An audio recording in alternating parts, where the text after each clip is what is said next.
I've been contemplating prayer recently, and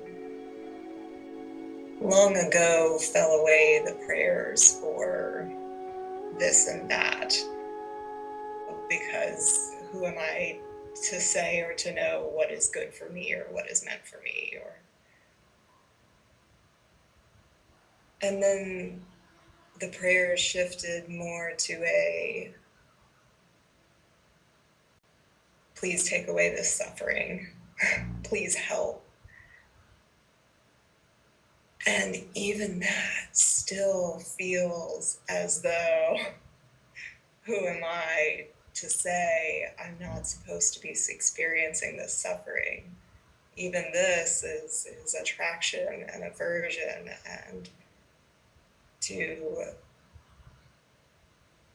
ask of God something I have no business asking. And so then it's shifted to, please hold my feet to this fire. Let me sit in this and suffer this honestly so that I may be rid of it and through with it. Please keep me from running away from my mind, the suffering, whatever it happens to be.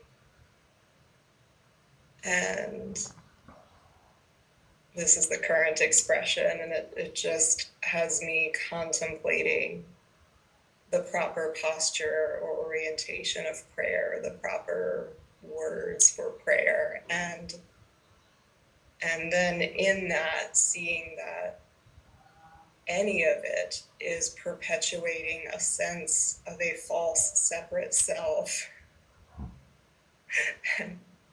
a dichotomy and a duality in a conversation, which brings me to Rupert Spira's oft saying that silence is the highest form of prayer. And so that's been the contemplation. When there are words that want to come out, when the mind wants to have words in prayer, what is the proper orientation of those words? Beautiful. Everyone is always praying, and they don't always know it. Everything is a prayer. There's nothing that's not prayer. Every single thought. And it said, ask and ye shall receive. The timing often doesn't suit us when it's something we want and aren't getting, and it doesn't suit us when it comes and we don't want it. But you're always praying. There's never anything called not prayer.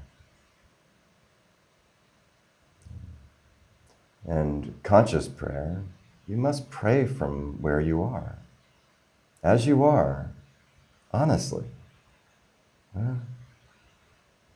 When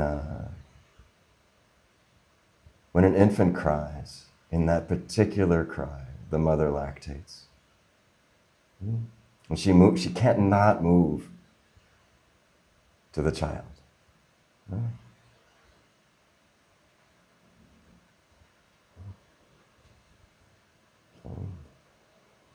This cry is the cry of sincerity and real hunger. Really hungry. And there's only one thing that baby's crying for. This is a very effective prayer. If you're praying to be rid of one of the two, your wisdom or your honesty, pray to be free of your wisdom. You see? It's not that what you're saying isn't true, it is. But you have to be honest. It won't work otherwise.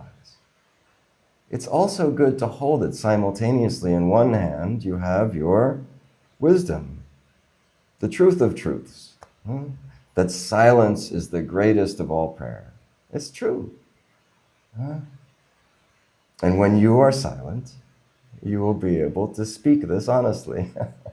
You see?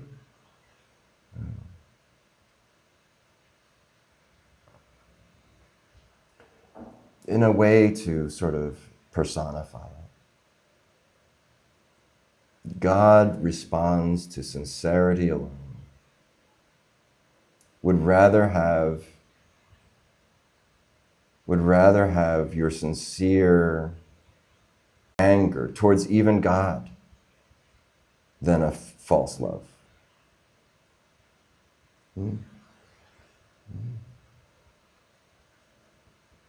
Wants you, not your shtick, not your strategies.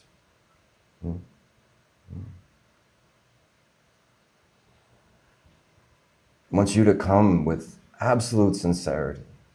And when you do, cannot resist you. Cannot resist you. The kind of crazy truth is that you are the only thing in the way of this. That the very moment you have a total, deep sincerity, like the mother, God comes rushing in, can't not. Almost we could say obliged to. So, if you aspire to be free of one thing, be free of what you think you know.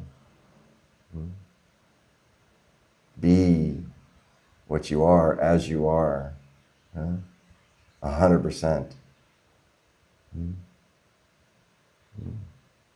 Better that you're honest than pretending anything. You already know this is true. You've seen it from your own experience. But what you have understood in the headspace is revelatory. It's sacred and beautiful. But until you open your heart, it can't descend. So you open your throat and open your heart, this can't descend.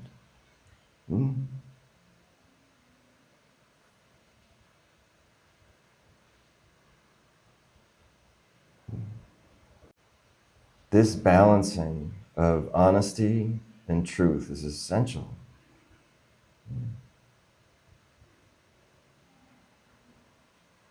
No more pretending. No more trying to be something different than what you are.